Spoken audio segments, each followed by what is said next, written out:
চলতি ২০২৩ সালে শুরুতে বেশ কিছুটা ছন্দের মধ্যে থাকলেও ধীরে ধীরে শীতের ছন্দ কিন্তু বিঘ্নিত হয়েছে। ডিসেম্বরের শেষ দিকে এসে এই শীতের যে ছন্দ সেটা কিন্তু একেবারেই খুঁজে পাওয়া যাচ্ছে না ভারতবর্ষের বিস্তীর্ণ এলাকা জুড়ে, যেখানে শহর কলকাতা সহ দক্ষিণবঙ্গের বিভিন্ন জেলা, অন্যদিকে উত্তরবঙ্গের বিভিন্ন জেলা, বাংলাদেশ, ত্রিপুরা, আসাম, বিহার, ঝাড়খণ্ড, ওড়িশার সাধারণ বাসিন্দারা চিন্তা করছেন যে এই বছর পূর্ব ভারতের দিকে এবং তার সাথে বাংলাদেশ এবং উত্তর পূর্ব ভারতের দিকে শীতের এইরকম বেহাল দশা কেন। এই বেহাল দশার কারণ খুঁজতে গিয়ে প্রথমে একটু উত্তর ভারতের দিকে নজর রাখতে হবে। উত্তর ভারতে পাঞ্জাব, হরিয়ানা, দিল্লি, রাজস্থান, সেই সাথে উত্তরপ্রদেশের বিস্তীর্ণ এলাকা জুড়ে যে মিনিমাম টেম্পারেচার অর্থাৎ সর্বনিম্ন তাপমাত্রা সেটা কিন্তু স্বাভাবিকের থেকে বেশ খানিকটা ওপরে ঘোরাফেরা করছে। গঙ্গার এই বিস্তীর্ণ সমতল ভাগ জুড়ে এখানে কিন্তু সর্বনিম্ন তাপমাত্রা মোটামুটি প্রায় ৮ থেকে ১২ ডিগ্রি সেলসিয়াসের মধ্যে ঘোরাফেরা করছে, যা কিন্তু স্বাভাবিকের থেকে বেশ খানিকটা উপরে রয়েছে।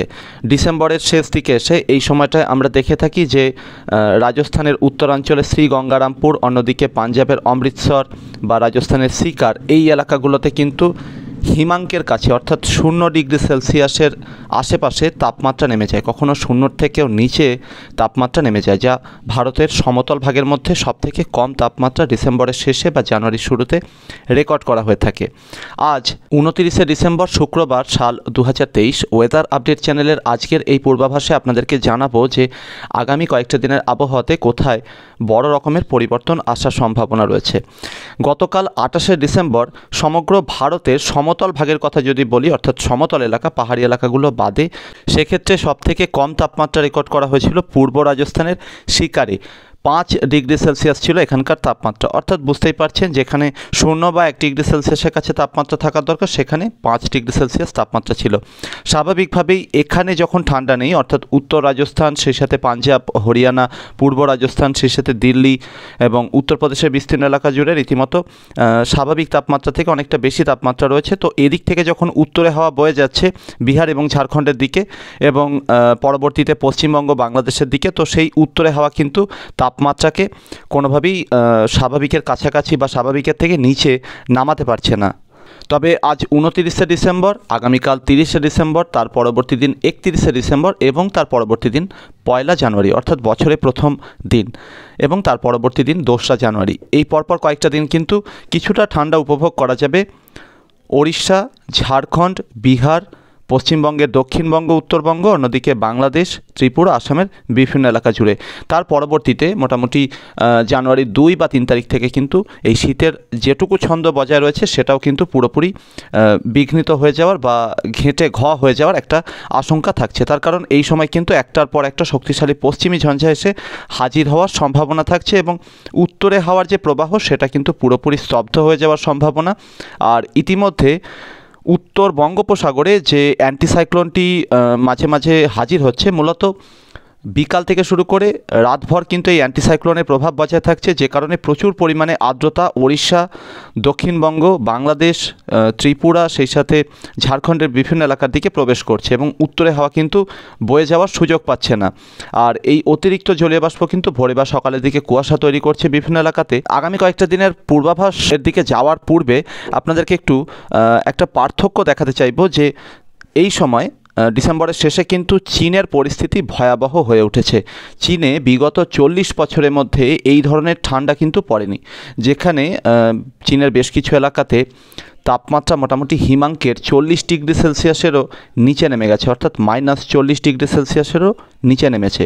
বেশ কিছু এলাকাতে তাপমাত্রা নেমেছে -47 ডিগ্রি সেলসিয়াসের নিচে, যা চীনে গত 40 বছর অর্থাৎ 4 দশকের মধ্যে এই ধরনের ভয়াবহ পরিস্থিতি দেখা যায়নি।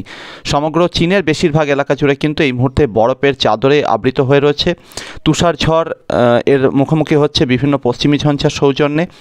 তো এখানকার পরিস্থিতি একদিকে যেমন ভয়াবহ, আমি এখানে আপনাদের একটু টেম্পারেচার গ্রাফ ওয়াইজ দেখানোর চেষ্টা করব, যেখানে চীনের বেশ কিছু এলাকাতে মোটামুটি আজ ভোরে বা রাতের দিকে তাপমাত্রা ছিল -24, -25 ডিগ্রি সেলসিয়াস। সেখানে আমরা যখন হিমালয় পর্বতমালা অতিক্রম করে নেপালের বেশ কিছুটা ভেতর বা উত্তরাখণ্ড, সেই সাথে উত্তরপ্রদেশ, বিহার বা পশ্চিমবঙ্গের দিকে চলে আসার চেষ্টা করব, তো সেখানে তাপমাত্রা কিন্তু স্বাভাবিকভাবেই 10 থেকে 15 ডিগ্রি সেলসিয়াসের মধ্যে ঘোরাফেরা করছে। তো এখানে কিন্তু মোটামুটি প্রায় 40 ডিগ্রি সেলসিয়াস তাপমাত্রার একটা পার্থক্য লক্ষ্য করা যাচ্ছে হিমালয়ের উত্তর প্রান্ত এবং দক্ষিণ প্রান্তে। তো এই কারণে কিন্তু ভারতকে হিমালয়ের দানও বলা হয়ে থাকে। তো বিস্তীর্ণ যে হিমালয় পর্বতমালা রয়েছে সেটা কিন্তু পশ্চিমী ঝঞ্ঝার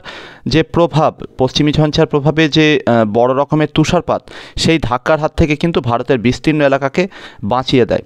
তবে হিমালয়ের দক্ষিণাঞ্চলে অর্থাৎ জম্মু কাশ্মীর লাদাখের দিকটাতে, তার সাথে হিমাচল, উত্তরাখণ্ড এবং সাথে নেপালের উত্তরাঞ্চল, সিকিম, অরুণাচল এবং ভুটানের উঁচু পার্বত্য এলাকাগুলোতে যখন কিছুটা তুষারপাত হয় তার প্রভাব কিন্তু ভারতের বিভিন্ন এলাকার উপরে পড়ে এবং এদিক থেকে কিছুটা হাওয়া নামে এবং স্বাভাবিকভাবেই শীতকাল এখানে তৈরি হয়। তবে চলতি 2023-24 শীতের মৌসুমের পরিস্থিতি কিন্তু সম্পূর্ণ আলাদা রয়েছে। একটার পর একটা পশ্চিমী ঝঞ্ঝা, সেটা কিন্তু জম্মু কাশ্মীর, লাদাখের বেশ কিছু এলাকা এবং হিমাচল, উত্তরাখণ্ডের বিভিন্ন এলাকাকে ফাঁকি দিয়ে বেশ খানিকটা উত্তর দিক দিয়ে চীনের ভিতরের দিক দিয়ে প্রবাহিত হচ্ছে এবং চীনের বিভিন্ন এলাকাতে প্রবল পরিমাণে তুষারপাত, তুষারঝড় এবং বৃষ্টিবাদলার পরিস্থিতির সম্মুখীন করছে। আর অন্যদিকে জম্মু কাশ্মীর, লাদাখ, সেই সাথে হিমাচল, উত্তরাখণ্ড, নেপাল, সিকিম, ভুটান, অরুণাচলের বিভিন্ন এলাকাতে সেভাবে তুষারপাত কিন্তু এখনও পর্যন্ত লক্ষ্য করা যায়নি। হালকা একটু তুষারপাত হয়েছে, তা থেকে সামান্য একটু ঠান্ডা হাওয়া ভারতের বিভিন্ন এলাকা এবং বাংলাদেশের বিভিন্ন এলাকার দিকে নামছে। তবে সেটা কিন্তু শীতের ছন্দের পক্ষে যথেষ্ট নয়। এই মুহূর্তে আজ 29শে ডিসেম্বর সকালের দিকে সর্বশেষ উপগ্রহ চিত্রে খেয়াল করলে দেখা যাচ্ছে যে একটি পশ্চিমী ঝঞ্ঝা, সেটা কিন্তু আফগানিস্তানের উত্তরাঞ্চল এবং লাগোয়া আশেপাশে এলাকার দিকে এগোচ্ছে। আগামীকাল 30শে ডিসেম্বর মোটামুটি সন্ধ্যা বা রাতের দিকে জম্মু কাশ্মীর এবং লাদাখের উঁচু পার্বত্য এলাকাগুলোতে এই ওয়েদার সিস্টেমটা হালকা থেকে মাঝারি ধরনের তুষারপাত দিতে পারে। প্রথমে অনুমান করছিলাম যে এই ওয়েদার সিস্টেমটা কিন্তু খুবই বেশি পরিমাণে তুষারপাত ঘটাতে সক্ষম হবে জম্মু কাশ্মীর, লাদাখের দিকে। তবে সেরকমটা কিন্তু নয়, অল্প পরিমাণে তুষারপাত হওয়ার সম্ভাবনা থাকছে। পরবর্তীতে নেপাল এবং হিমাচল, উত্তরাখণ্ড, সাথে সিকিম, অরুণাচল, ভুটানের উঁচু পার্বত্য এলাকাগুলোতে হালকা তুষারপাতের একটা সম্ভাবনা থাকছে। সকালের সর্বশেষ উপগ্রহ চিত্রে দেখা যাচ্ছে যে বিহার, সেই সাথে উত্তরপ্রদেশ, উত্তর মধ্যপ্রদেশ, ভারতের রাজধানী দিল্লি, পাঞ্জাব, হরিয়ানা, এই এলাকাগুলোতে কিন্তু পাতলা একটা মেঘের আস্তরণ রয়েছে। তবে আপনাদের অবগতির জন্য জানাই, এটা কিন্তু মেঘের আস্তরণ নয়, এটা হচ্ছে ঘন কুয়াশার একটা চাদর, যেটা এই মুহূর্তে উত্তর ভারতের এই এলাকার উপরে অবস্থান করছে। আমরা যদি ইনফ্রারেড যে ইমেজ রয়েছে সেটার দিকে নজর রাখি, তাহলে কিন্তু এই মেঘের যে চাদর সেটা কিন্তু ইনফ্রারেড ইমেজে ধরা পড়ছে না। অর্থাৎ উত্তর ভারতের বিস্তীর্ণ এলাকা জুড়েও কিন্তু প্রবল কুয়াশার দাপট অব্যাহত থাকছে। বেলা পর্যন্ত যে কুয়াশা থেকে যাচ্ছে এবং প্রায় প্রত্যেকটা দিনই ঘন কুয়াশা এখানে তৈরি হচ্ছে এবং সে কারণে উত্তরে হাওয়ার গতিও কিন্তু খুব একটা বাড়তে পারছে না। তবে আগামী 3-4 দিনে বা 5 দিনে সামান্য একটু শীতের প্রভাব লক্ষ্য করা যাবে পূর্ব ভারতের দিকে, সেই সাথে বাংলাদেশ, উত্তর পূর্ব ভারতের দিকটাতে। তার কারণ সামান্য একটু উত্তরে হাওয়া বয়ে আসার সম্ভাবনা থাকছে।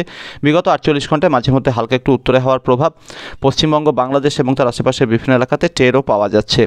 তবে যে পশ্চিমী ঝঞ্ঝাটি এই মুহূর্তে পাহাড়ের দিকে আসতে শুরু করছে, আগামীকাল যেটার প্রভাব শুরু হওয়ার সম্ভাবনা রয়েছে উত্তর ভারতের দিকে, তো এই ওয়েদার সিস্টেমটা কিন্তু বেশ খানিকটা জলীয় বাষ্প ঢুকিয়ে দিয়ে যাবে উত্তর ভারতের পাঞ্জাব, হরিয়ানা, দিল্লি এবং তার আশেপাশের এলাকাগুলোতে এবং আরব সাগরের দিক থেকেও কিছুটা আর্দ্রতা টানার চেষ্টা করতে থাকবে। পাকিস্তানের মধ্যাঞ্চল লাগোয়া উত্তর রাজস্থানের উপরে একটা ঘূর্ণাবর্ত তৈরি হওয়ার সম্ভাবনা থাকছে এবং এই ওয়েদার সিস্টেমটা বেশ খানিকটা আর্দ্রতা ঢুকিয়ে দিয়ে যাওয়ার চেষ্টা যেহেতু করবে, আর তার সাথে বঙ্গোপসাগরের দিক থেকে অ্যান্টিসাইক্লোনের প্রভাব একটা রয়েছে, সেদিক থেকেও প্রচুর পরিমাণে আর্দ্রতা মধ্য ভারত এবং তার আশেপাশে এলাকার দিকে ঢুকতে থাকবে। ফলে আগামী এক সপ্তাহ যাবৎ মধ্য ভারতের মধ্যপ্রদেশ, সেই সাথে ছত্তিশগড়ের উত্তরাঞ্চল, বিহারের দক্ষিণাঞ্চল, উত্তরপ্রদেশের বিভিন্ন এলাকা, ভারতের রাজধানী দিল্লি, পাঞ্জাব, হরিয়ানা এবং সেই সাথে ঝাড়খণ্ডের বিভিন্ন এলাকা, গাঙ্গেয় দক্ষিণবঙ্গের পশ্চিমাঞ্চলে পুরুলিয়া, বাঁকুড়া, পশ্চিম বর্ধমান এবং তার আশেপাশে বেশ কিছু এলাকা, এই এলাকাগুলোতে কিন্তু আগামী এক সপ্তাহে বেশ খানিকটা মেঘের আনাগোনা মাঝে মধ্যে লক্ষ্য করা যাবে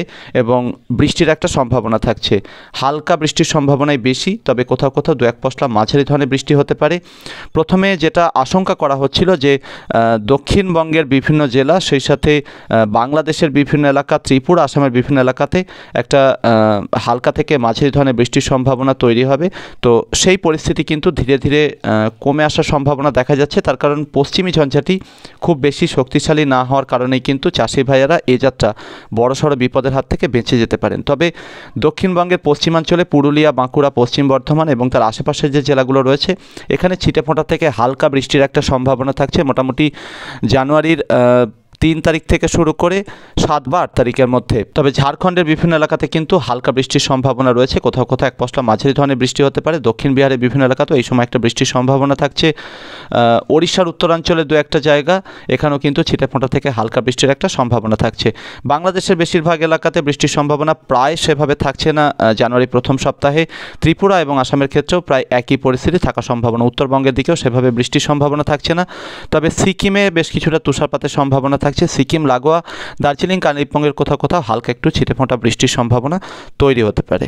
তবে পরবর্তী 7 দিনের মধ্যে ঝাড়খণ্ড, বিহার, পশ্চিমবঙ্গের দক্ষিণবঙ্গ, উত্তরবঙ্গ, উত্তর ওড়িশার বিভিন্ন এলাকা, সেই সাথে বাংলাদেশ, ত্রিপুরা, আসামের বিভিন্ন এলাকাতে মাঝে মধ্যেই কিন্তু ঘন কুয়াশার একটা প্রভাব লক্ষ্য করা যাবে। আসতে থাকা একটার পর একটা পশ্চিমী ঝঞ্ঝার গেরো কাটিয়ে কবে শীত ছন্দে ফিরবে সেটা কিন্তু এখনই আর নিশ্চিতভাবে জানাতে পারছি না। প্রিয় দর্শক, এই ছিল আগামী কয়েকটা দিনের আবহাওয়ার সম্ভাব্য পরিস্থিতি। পরবর্তী আপডেট নিয়ে আবার ফিরে আসবো। ধন্যবাদ।